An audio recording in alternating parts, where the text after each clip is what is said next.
Welcome to Eagles, Globes, and Anchors, the strategically minded podcast of the Marine Corps War College, covering the intersection of strategy, security, and warfare. Welcome to Eagles, Globes, and Anchors. I'm your host and Dean of the Marine Corps War College, Becky Johnson. Today we're discussing Iran, building bridges and widening gulfs. My guests today are Ali Alfani, Senior Fellow at the Arab Gulf States Institute in Washington, D.C. He's author of Iran Unveiled, How the Revolutionary Guards Are Transforming Iran from Theocracy into Military Dictatorship, published by AEI Press. He is currently researching political succession in contemporary Iran. Alex Vatanka, Senior Fellow at the Middle East Institute, also in Washington. Mr. Vatanka serves as Senior Fellow in Middle East Studies at the U.S. Air Force Special Operations School. He is author of Iran-Pakistan, Security, Diplomacy, and American Influence, and is presently working on his second book, The Making of Iranian Foreign Policy, Contested Ideology, Personal Rivalries, and the Domestic Struggle to Define Iran's Place in the World. Finally, we have Dr. Amin Tarzi, Director of Middle East Studies here at Marine Corps University. Dr. Tarzi very graciously organized this panel for our students. Gentlemen, thank you for coming on the show. Thank you. Thank you. Mr. Alfani, I'll start with you. What can we make of the U.S.'s reimposition of sanctions against Iran? Is this tied to any discrete action that Tehran has taken regarding the nuclear program, or does it signal larger discontent with Iran's actions in the region? Washington was truly divided at the time that the previous administration reached the agreement with the Islamic Republic concerning Iran's controversial nuclear program. At the time, the Obama administration was trying to solve only the nuclear crisis. The Republican Party and many even members of the Democratic Party, they believed that there were some other issues involving Iran which needed to be addressed, including the role that the Islamic Republic has played in the Middle East region since 1979, and the fact that the Islamic Republic has accelerated its regional outreach and is trying to export its regime to the Middle East region more aggressively since 2001. Those issues were not addressed by the nuclear agreement. So this is why the current administration is trying to rectify the what they perceive as mistakes and shortcomings of the previous agreements. Great, thank you. Mr. Vatanka, could you speak to the regional and broader implications of the pressure being applied to other countries to comply with this reimposition of sanctions? You know, this is really a pretty delicate position for the U.S. to be in, because we know what we don't like in terms of Iran's behavior in the region. And that's not even to talk about what they're doing to their own people at home. But we certainly have a lot of grievances against Iranian behavior in places like Iraq and Syria, elsewhere, what we consider to be Iranian meddling. And we will, as we just heard, we want to sort of push back against that to the extent that we can. That is not a new policy. We have sort of one way or another tried to do that going back to the early 1980s with President Reagan. The problem we have right now, and we see examples of this as we speak here today, is that some of our allies or countries that we like to help are in a position where they can really come along with us on this ride against Iran, because they are, involved in their own dynamics with the Iranians. Let's take the Iraqis. Iraq is a country the United States would like to see up on its feet and be stronger in the campaign against ISIS and so forth. But what happens when, as is the case with Iraq, they have a good relationship with the Iranians, that they're economically reliant on trade with Iran, and at times actually have good military ties with the Iranians. What do we tell the Iraqis in Baghdad? That you have to do as we say? Do we put them in a position where they have to choose between us and the Iranians?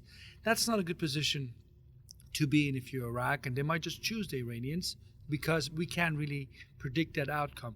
That would be horrendous from a U.S. strategic point of view. After years of being involved in Iraq, to put the Iraqis in that position would be horrible. And I can cite similar examples with other neighboring states of Iran, like Turkey, Afghanistan, and so forth. So time will show what happens. But the fact is, it's one thing to cut Iran's oil off to global markets. It's another thing to get some of the neighboring states, that some of them happen to have good ties to the United States, to join us in this endeavor But as I said, only time will show what happens. Okay, great. Thank you. Dr. Tarzi, what do these developments mean for the warfighter? How should our students be interpreting the reimposition of sanctions against Iran? Thank you. I think the first thing is it shows that, when we look at war as politics by other means, right now the politics are very unpredictable. We could say that at one point, if there was an international agreement, it could show that it had a duration for what it was. In this case, we see that it did not.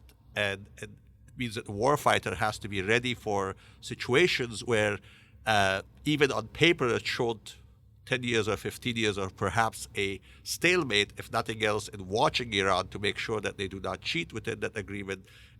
But here in this case, of course, everything changes. So that's what first thing is, to be ahead of even the political agreements that are signed, whether it's by the United States or internationally. So the unpredictability of the situations where the warfighter is their end is changing. This is one of them. Secondly, it also shows that within the international agreement, international dialogues, individual countries can make changes. And in this case, of course, the United States was the country that brought the change about. The warfighters from the U.S. side have to be ready for the consequences, if there are any consequences. But this could also happen by another country within an agreement, not only in this case of Iran. So again, it shows that we have to be even more vigilant about what happens. And thirdly, again, this is a broader question, which is the utility of nuclear weapons, or even the attempt to acquire them. It does change the dynamics of balance of power, dynamics of how the United States treats countries that try to acquire nuclear weapons. And in my view, as warfighters go forward in this century, I think they should look at more, not less, attempts by countries to try to acquire nuclear weapons, because they believe that the United States of America, in a way, reacts or respects that. And that, again, creates more opportunities for conflict, potential conflict at least. That's an interesting point, and I think it ties to what Mr. Vatanka was just talking about, that it's not just if you work for CENTCOM that this is going to matter for you. This works it's important to you if you're at STRATCOM or European Command. I'd read something earlier this week about the European reaction to sanctions being revoked and what they might do to try to keep their own countries and own companies in line. We can't just look at this from the perspective of U.S.-Iranian relations. We have to take it in a much larger... It is also within NATO. This is a question within Absolutely. NATO. So the NATO alliances, of course, and of course, how we mitigate the Russian or Chinese angles. Another country that I personally am concerned with all of this is our relationship with India. India is not yet a U.S. ally, but there's a special partnership that's being built, and the ending of GCPOA or the nuclear deal has a direct impact on India. Right now, that's mitigated by short-term exemptions for India, but in the long run, if the United States were to look at India as at least a counterbalance to China within the Indo-PACOM, which is the rename what used to be PACOM, that those are issues that it's not just Iran. That the ripple effects of these can go much wider, beyond the energy even, which is worldwide, but into specific alliances, whether it is multilateral like NATO, or is it a bilateral like India. Mm-hmm. So lots of planners out there updating their plans right now, unfortunately. Yes. So this is an open question to any of you. Could these sanctions be perceived as maybe the opening salvo to a new round of talks, that maybe this is a hard line push that could facilitate more fruitful diplomatic gains? So let's not forget that it was because of extreme pressure that the Islamic Republic accepted to engage in negotiations, which led to the Joint Comprehensive Plan of Action, the Iran nuclear deal. Absent such a pressure, the Islamic Republic would never have accepted those conditions which it met with the other world powers. And now we are seeing signals from Tehran where representatives of different elites of the Islamic Republic are expressing similar willingness to engage in negotiations with the U.S. President Rouhani disclosed that his foreign minister had negotiations in New York last year with Secretary Tillerson. So, and he emphasized in a televised interview that we not only generally engage in discussions with the U.S., we also have no issue discussing and negotiating with the administration of President Trump. At the same time, Major General Qasem Soleimani, the chief commander of the Quds Force of the Revolutionary Guards, was out sending more or less similar signals. What he was saying was that after the U.S. invasion of Iraq, he was in contact with General Petraeus, and he and General Petraeus agreed on certain terms which in his words, and I do not know if that is true, in his words, reduced the number of U.S. casualties in Iraq. So we have two representatives, each representing their own faction within the Islamic Republic, sending signals to Washington, expressing a degree of readiness to engage in talks with the U.S. with the expressed goal of removing the sanctions regime. I think obviously it's pretty clear the Trump administration wants to talk to the Iranian authorities about a potential New Deal. The maximum pressure campaign is all about bringing the Iranians back to the table. And the United States, although this isn't always clear, has said repeatedly, if you listen to various officials, including President Trump, that regime change is not what it takes for a New Deal to come about. That if the Iranians, can fulfill some of the other demands by the United States, that might just be enough. But if you look at those demands by the United States that were put out last year, the 12 points where Iran is expected to make concessions, that's almost a non-starter. I mean, basically what we're asking them to do is to entirely change what they are all about. It is a demand of capitulation, if you will. That Iranian regime is not going to do it. So the question is, how flexible are we on this side to say, all right, those are the 12 points. We still have concerns about all those 12 points, but they don't need to be included in the first round of negotiations, as long as we can at least start talking. And I agree with Ali. There are folks in Tehran that are relevant, important people in Tehran who are saying, yeah, sure, why can't we talk to Trump? If we could talk to President Obama, why can't we talk to President Trump? So, but the question is, what would it take for that initial kind of meeting to happen? Because if you go back to September of this year, the entourage of President Rouhani went to great lengths to prevent even an accidental meeting between President Trump and President Rouhani, which is an indication, at least to me, that not everything is in order in Tehran in terms of who from the Iranian regime should take the lead in talking to the Americans. Should it be the president or foreign minister, the so-called moderate camp? Should it be hardliners from the Revolutionary Guards? It shouldn't happen in Washington or Vienna. It should happen somewhere maybe in Syria, Iraq. Much more tactical negotiations about something much smaller, just in order to build confidence. You got confidence, you can talk about other things. I have no idea what's going to happen, because the nuclear process, as we had in recent years, was about a single issue. But a single issue that was a multilateral issue. You had lots of other players involved. Here, really what we're talking about is about all sorts of things the United States is angry about, and it involves really two parties only, the United States and Iran. And that might seem from the outside that this makes everything more simple, at least the part where you only have two negotiating parties, and yet it's not, because they have to break their own individual taboos. And that's where we're at. Do they find it within themselves, as regimes, as governments, and so forth, to break that taboo and go back to the table and negotiate on? I think, just to add on Alex's point, that the JCPOA was a multilateral on a specific issue, which was cut off of enrichment. Today, what we might happen is, yes, it will be many issues, but with two countries specifically. But there's a model, and that model has been mentioned by the Trump administration. And the 12 points, I think, when you look at subsequent interventions, they are not all mentioned. So there are certain, that's a, it's a starting point, and in every negotiation you can come up with a lot of wishes, and as you go forward, you can take some off of the table as leverage, if you would. So the model that some have talked about openly, including President Trump himself, is the North Korea model. Two countries which had no relationship, United States and North Korea, and there was a long list of problems, but it comes into an agreement on at least some of them.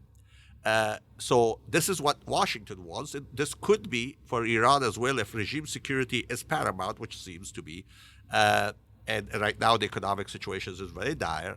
That if they can do a DPRK North Korea style negotiations with the U.S. and Iran, but with even the DPRK issue, China is involved, if not directly on the table.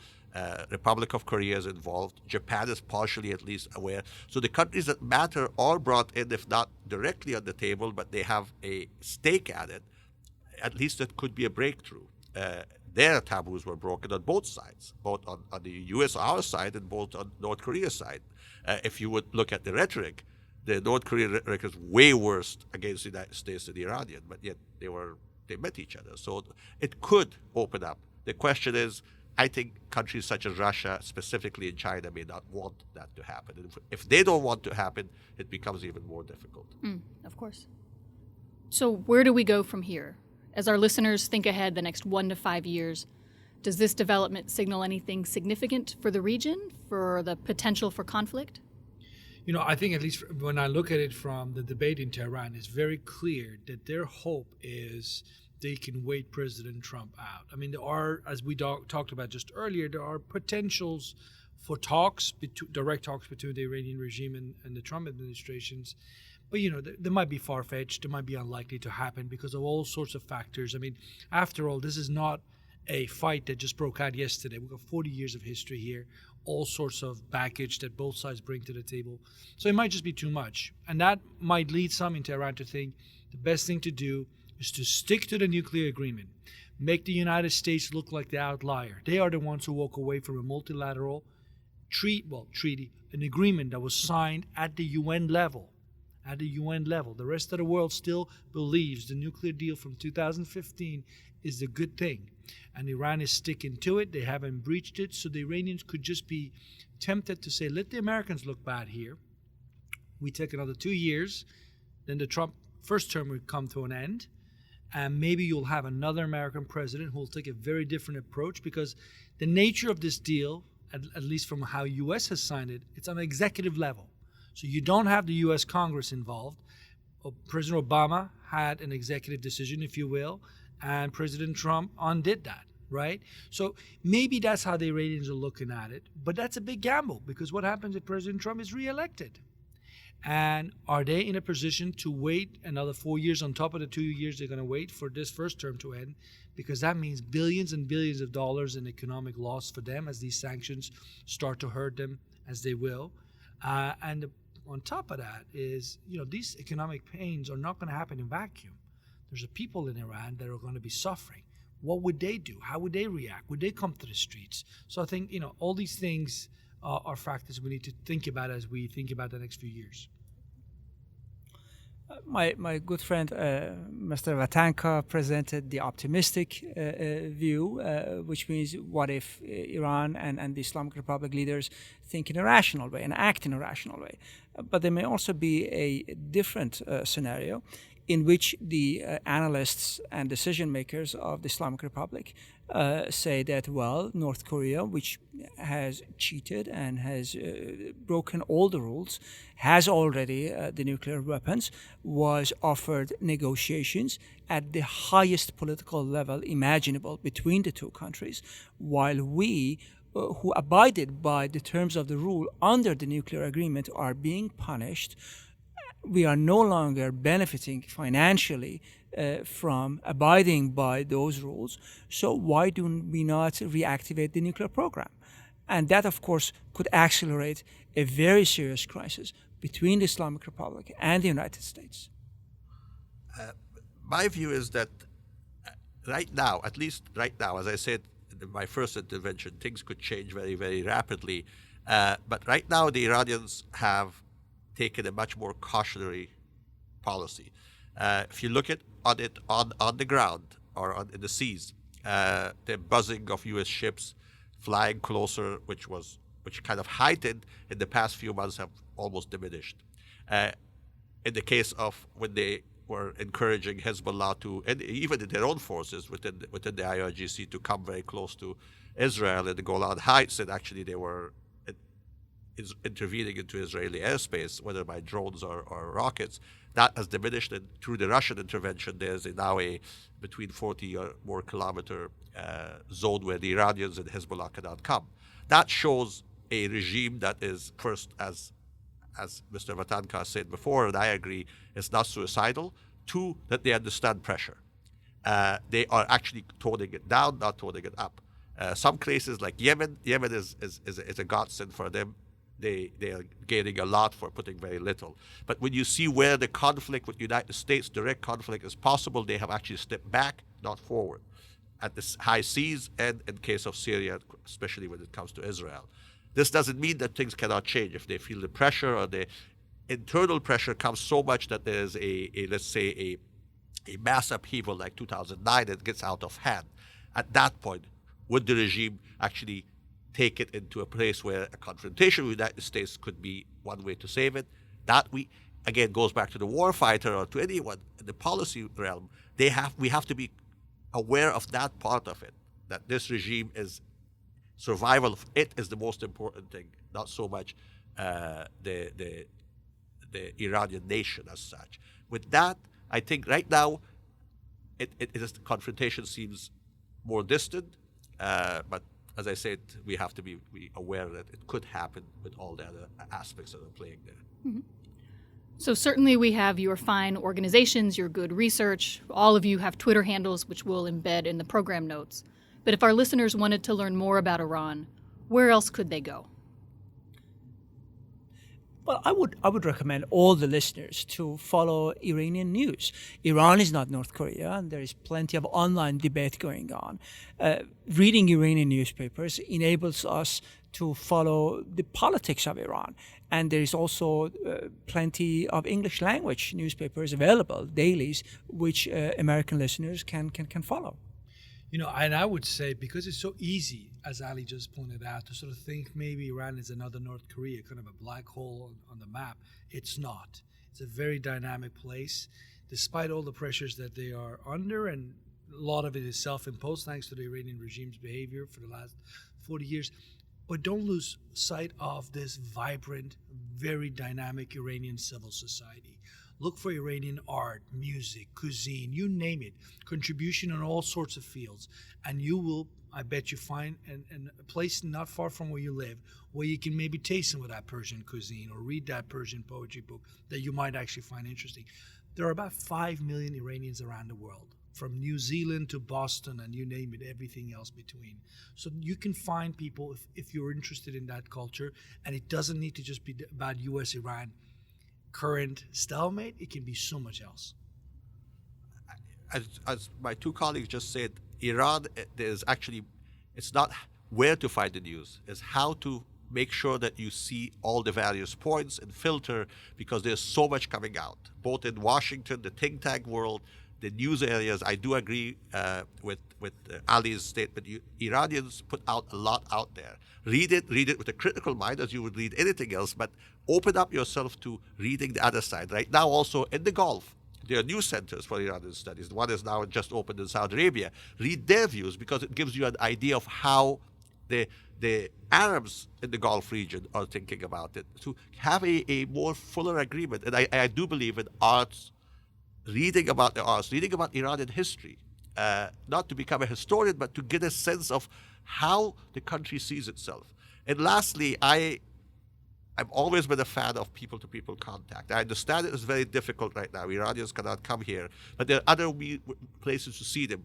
Being aware that sometimes a government official, especially seeing an Iranian could be not very easy for them or dangerous for their return back to Iran, but at least to have the people-to-people contact and not cut all their relationship, because this is how the future of that country is people, and to meet them with, of course, if you're a government official, where legally accepted, but if you're not, within the academia, to open up that. And that's where I think that people-to-people contact should not be discouraged, but actually be encouraged.